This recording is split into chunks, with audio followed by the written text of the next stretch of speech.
So আমাদের সাথে আছে আমাদের সাকসেস স্টুডেন্ট মুরাদ। মুরাদ তার পরিচয় বলবে এবং মুরাদ তার যে সফলতার গল্প আমাদের শোনাবে। হ্যাঁ, আর সবাই মুরাদের জন্য দোয়া করবেন। মুরাদ একটা অনেক বড় একটা প্রজেক্ট পেয়েছে, সেটা হলো $1000 প্রজেক্ট। সো মুরাদ, তোমার যে ভর্তি হওয়ার পরের জার্নি এবং সাকসেস গুলো যেভাবে আসছে, কিভাবে সাকসেস গুলো হচ্ছে এবং এই $1000 প্রজেক্টটা যে পাইলা, এইটা কিভাবে পাইলা, হ্যাঁ, এইগুলো আমাদের সবার জানা প্রয়োজন। কারণ আমরা ফ্রিল্যান্সিং এ আসি, অল্পতেই ব্যর্থ হয়ে যায়, রাইট? সো অল্পতেই যেন আমরা না হই, এইটার জন্য আমাদের কি কি করতে হবে আর কিভাবে সাকসেস আসবে, এটা তুমি প্র্যাকটিক্যালি আমাদেরকে শোনাও আজকে, তোমার ভর্তি হওয়া থেকে শুরু করে আজ অবধি। আসসালামু আলাইকুম সবাইকে। আমি মুরাদ হোসেন শরীয়তপুর থেকে বলছি। আমি হচ্ছে ফাইবার আউটসোর্সিং ইনস্টিটিউটে 2021 সালে জানুয়ারি মাসে ভর্তি হই। এই স্যারের কিছু টিপস ভিডিও দেখে ওখান থেকে আর কি স্যারের কোর্সের আগ্রহ হয় আর কি, ওখান থেকেই স্যারের সাথে লেগে আছে প্রায় 1 বছরের উপরে হবে। কিন্তু এই 1 বছরে অনেক চড়াই উতরাই বের হইতে হয়েছে, কারণ অনেক সময় কাজ পাইনি, ঠিক আছে, স্যার অনেক সময় উৎসাহ দিছে আর কি। আহ, সব মানে এরকম আর কি, সফলতা ধরে রাখা, ধৈর্য ধরে থাকলে আর কি সফলতা আসে আর কি। তো যে কোনো প্রয়োজন আমি স্যারকে বলছি, ক্লায়েন্ট একটা মেসেজ করলে উনি রাত্র 2টা 3টা 4টা বাজে উনি সবসময় আমাকে আর কি হেল্প করছেন। এখন এই গত কিছুদিন আগে আর কি একটা $1000 একটা প্রজেক্ট পাইছি। তো সম্পূর্ণ ক্রেডিট স্যার আমার জনি স্যারের। কারণ উনি আমাকে যেভাবে আর কি ক্লায়েন্টের সাথে যেভাবে কমিউনিকেশন করছেন, এটা আসলে কাজটা আসলে সম্ভব হইতো না যদি আমি ক্লায়েন্টের সাথে মানে কথা বলতাম। ঠিক আছে, জনি স্যার আমার সাথে যেভাবে ক্লায়েন্টকে আর কি কনভিন্স করছে, এটা আসলেই এটা আমার জন্য বিভিন্ন ক্লায়েন্টের সাথে যখন আমি কথা বলি ওইটা আমার কাজে লাগে আর কি। তো আচ্ছা, এখন তোমার হচ্ছে কাজের অবস্থা কি এই প্রজেক্ট ছাড়া? এই প্রজেক্ট ছাড়া আসলে আমি একটা আমার নিজস্ব একটা মহিলা ক্লায়েন্ট আছে, ওনার আর কি কাজ করতেছি। প্রায় মাসে উনি অন্তত $150-200 আর কি কাজ দেয় আর কি, পার্মানেন্ট আর কি ক্লায়েন্ট একটা আছে। আচ্ছা, তোমার বয়স কত? 22। 22। 1 বছর ধরে লেগে আছো জি। এই মার্কেট, তোমার জার্নিটা পুরোটাই মার্কেট প্লেসের বাইরে। হ্যাঁ হ্যাঁ, মার্কেট প্লেসের বাহিরে। এই আহ, মার্কেট প্লেসে নিয়ে আর একটু বলতে চাই স্যার, আমি কিন্তু মার্কেট প্লেসে প্রায় 2 মাসের মতো ছিলাম, তত বেশি ছিলাম না। এই $150-200 মনে আর্নিং হয়েছিল, তারপরে হঠাৎ করে আমার একটা গিগে সমস্যা হয়, প্রবলেম হয়, রেস্ট্রিক্টেড হয়ে যায়। তারপর স্যার বলছে তুমি মার্কেট প্লেসের বাহিরে ট্রাই করো, কারণ তুমি বাইরে থেকে রিচ আউট ভালো পাচ্ছ, সারা পাচ্ছ বেশি। এই জন্য আর কি মার্কেট প্লেসের বাহিরে ফোকাস করা, ওখানে আর কি লেগে থাকা। তুমি তোমার বায়ার রিচ আউটটা কোন কোন জায়গায় করো? বায়ার রিচ আউটের ক্ষেত্রে আমি মূলত বেশি ফোকাস করি লিঙ্কডইনে আর ইমেল মার্কেটিং এ আর কি। লিঙ্কডইন আর ইমেল মার্কেটিং। ইমেল মার্কেটিং এই দুই জায়গা থেকে আর কি মানে রেসপন্সটা বেশি আসে। আচ্ছা, আমরা যে টেমপ্লেট গুলো দিয়েছি বা টেমপ্লেট গুলো দেই জি। বা যে ওয়েতে বায়ার রিচ আউট করতে বলি, এগুলো কি কাজে লাগে কিনা? জি অবশ্যই। এগুলা কাজে অবশ্যই লাগবে স্যার, আপনি যেভাবে টেমপ্লেট গুলা দেন ওগুলা ক্লায়েন্টের কাছে পাঠালে অবশ্যই রেসপন্স আসবে, অবশ্যই আহ, তারা সাড়া দিবে। কিন্তু ক্লায়েন্ট রেসপন্স করার পরে যে ক্লায়েন্টকে ম্যানেজ করে ধরে রাখা, ওটাই সবচেয়ে বড় বিষয় আর কি। আচ্ছা, ধরো ওই কাজটাই আপনি সবসময় আমাকে হেল্প করছেন একটা স্যার। ক্লায়েন্ট ধরো হচ্ছে আহ, তোমাকে রেসপন্স করলো যে ঠিক আছে, জানাবো, আমি কাজ নিলে জানাবো। এক ক্লায়েন্ট তো সাথে সাথে বলে না যে আমরা তোমার সাথে চুক্তিবদ্ধ হলাম, তাই না? তো জি না। ক্লায়েন্টটাকে কয়দিন পরে তুমি রিচ আউট করো আবার, মানে আবার তাকে এগেন রিচ আউট করো কয়দিন পরে? আর যখন ওকে আমি টেমপ্লেটটা পাঠাই, যারা আর কি যাদের কাজ লাগবে ওরা বলে, কেউ বলে কিছুদিন পরে লাগবে, কেউ বলে আমার এখন দরকার নাই। এক একজন এক এক রকম কথা বলে আর কি। তো আমি প্রায় ওদেরকে 1 সপ্তাহ 2 সপ্তাহ পর পর আর কি তোমার কি অবস্থা, তোমার ব্যবসার কি অবস্থা, এভাবে আর কি কথা বলতাম। অর্থাৎ তো ক্লায়েন্টের সাথে একটা সম্পর্ক জি জি, স্থাপন করার চেষ্টা করো। সম্পর্ক স্থাপন করতাম। দ্বিতীয়বার তৃতীয়বার যখন অ্যাসেসমেন্ট পাঠাইতাম তখন কিন্তু আমি বলতাম না যে না, আমার কাজ দাও, আমার কাজ লাগবে।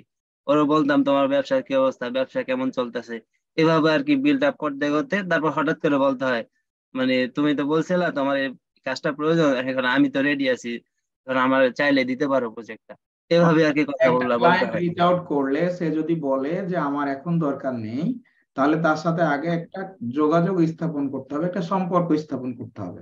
জি সেটা জি। তার জন্য আমাদেরকে একটু ফলো আপ দিতে হবে, 7 দিন, 10 দিন, 15 দিন পর পর। এতে করে জি আমাদের সে আমার সম্পর্কে তার কথাটা মাথায় থাকবে।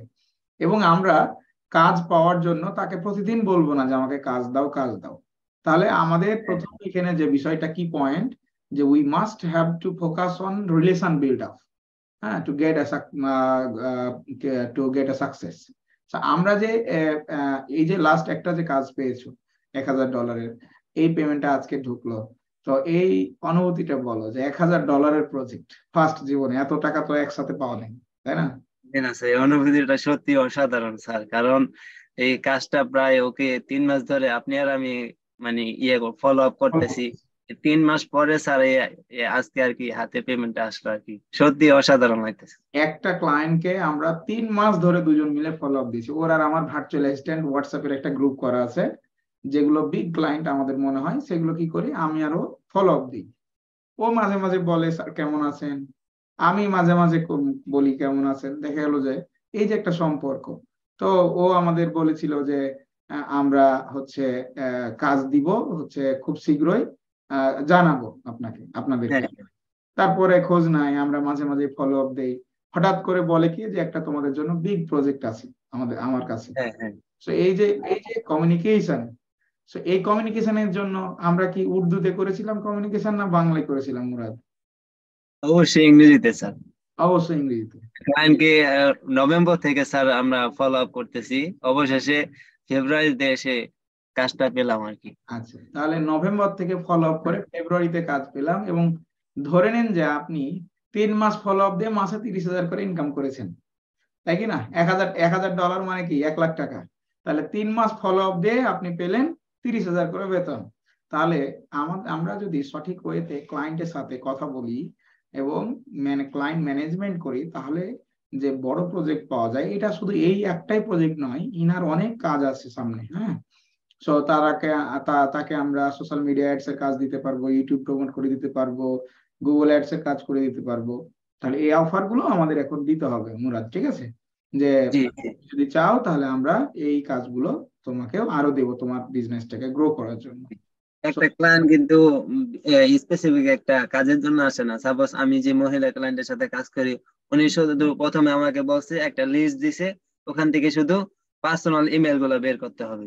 তার পরবর্তীতে উনি আমার থেকে লিড জেনারেশনের কাজ নিছে, আমার কাজ পছন্দ হয়েছে, তারপরে ইমেল টেমপ্লেট ডিজাইনের কাজ নিছে, এখন আবার সোশ্যাল মিডিয়া ম্যানেজমেন্ট করতেছি, এবং ধাপে ধাপে বিভিন্ন কাজগুলা করতেছি। একটা ক্লায়েন্ট কিন্তু শুধু ডাটা এন্ট্রি কাজ করে না, বিভিন্ন ধাপে কাজ করে আর কি। তাহলে এই যে আমি বলি যে স্কিল গুলো হতে হবে কি, যে অন্তত 8-10টা স্কিল যদি থাকে, 10-15টা স্কিল থাকলে 6 মাসে 5 মাসে আমরা যে কাজগুলো শেখাচ্ছি, এই কাজগুলোতে আমরা যদি প্রপারলি হচ্ছে শক্ত হতে পারি এবং আমরা যদি ক্লায়েন্ট ম্যানেজমেন্টটা করতে পারি, তাহলে কি হবে যে আমরা কিন্তু 6 মাসের মধ্যে দাঁড়ায় যাব।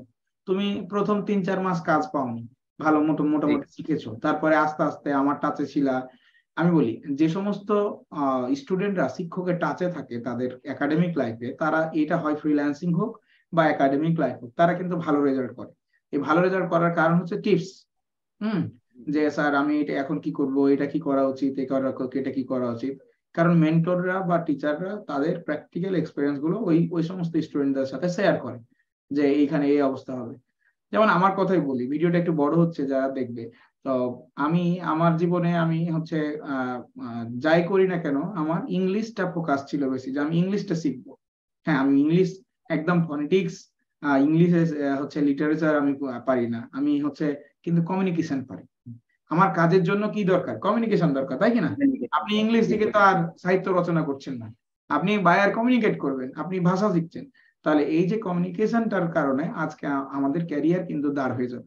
যারা এই ভিডিওটা দেখবে বা যারা হচ্ছে দেখছেন আছেন আমাদের ক্লাসে, সবাইকে বলছি যে ফ্রিল্যান্সিং শুধুমাত্র স্কিলটা ফ্রিল্যান্সিং বিষয় স্কিল নয়, বরং আপনাদেরকে স্কিলটা হতে হবে টু ওয়ে কমিউনিকেশন। আপনি কাজও শিখবেন, আপনাকে বায়ার কমিউনিকেশনটাও ভালো করতে হবে। এই জন্য আপনি যে 5 মাস 4 মাস 5 মাস ফ্রিল্যান্সিং শিখছেন, এই 4-5টা মাস যদি আপনি ফ্রিল্যান্সিং এর পাশাপাশি যেভাবে ফাইবার আউটসোর্সিং ইনস্টিটিউট থেকে ইংলিশ শেখার জন্য গাইড দেওয়া হয়, এই গাইডটা যদি আপনি ফলো করেন, তাহলে ইনশাল্লাহ আপনি ফ্রিল্যান্সিং এও সাকসেস হবেন, আর আপনি এই ইংলিশও কথা বলতে পারবেন, বায়ার ম্যানেজমেন্টও করতে পারবেন। সো এই হচ্ছে আমাদের আজকের ভিডিও। সো মুরাদকে ধন্যবাদ। মুরাদ অনেক আরেকটা বিষয় বলতে চাই সবার উদ্দেশ্যে, একটা ক্লাসে কিন্তু মনে করেন সবকিছু একটা মেন্টরের থেকে শেখা যায় না, থেকে থেকে কাজগুলা শিখতে হয়। যেমন আমার ক্লায়েন্ট একটা SMS করছে, আমি এটা বুঝি নাই, স্যারের সাথে আমি যখনই আমি হেল্প চাইছি তখনই পাইছি, রাত্র 2টা 3টা 4টা এটা কোনো ম্যাটার না, স্যার মানে সবসময় আমাকে হেল্প করছে। তো এই কাজগুলা তো আমি শুধু একটা ক্লাসের মাধ্যমে শিখি নাই, থেকে থেকে এগুলা এক্সপিরিয়েন্স গ্যাদার করছি আর কি। এটাই আর কি, সবাইকে এতটুকুই বলবো, স্যারের সাথে লেগে থাকেন, অবশ্যই ভালো কিছু সম্ভব। ইনশাআল্লাহ। ধন্যবাদ মুরাদ, অনেক কষ্ট করেছো লাস্ট 3 মাসে বাইরে রিচ আউট করে, তো বড় একটা প্রজেক্ট পাইছো আলহামদুলিল্লাহ। টাকাটা অনেক কাজে লাগবে, আর বেকারত্ব দূর হয়েছে। আগামীর এই বছর মাসে 30,000 করে হচ্ছে, আগামী বছর দেখবা যে মাসে 50,000 1 লাখ করে হবে। হ্যাঁ, একটা জায়গায় ইনশাআল্লাহ পয়েন্ট হয়ে গেলে হয়ে যাবে। সো রিচ আউট রানিং রাখো, আর ইনশাআল্লাহ সফল হয়ে গেছে, সফলতার পথে সবাই আসবে টুডে অর টুমোরো। আজকে মুরাদ সফল হয়েছে, কালকে আপনিও হবেন যদি আপনি পরিশ্রমটা ঠিকঠাক মতো করেন। So that's all, thank you very much Murad.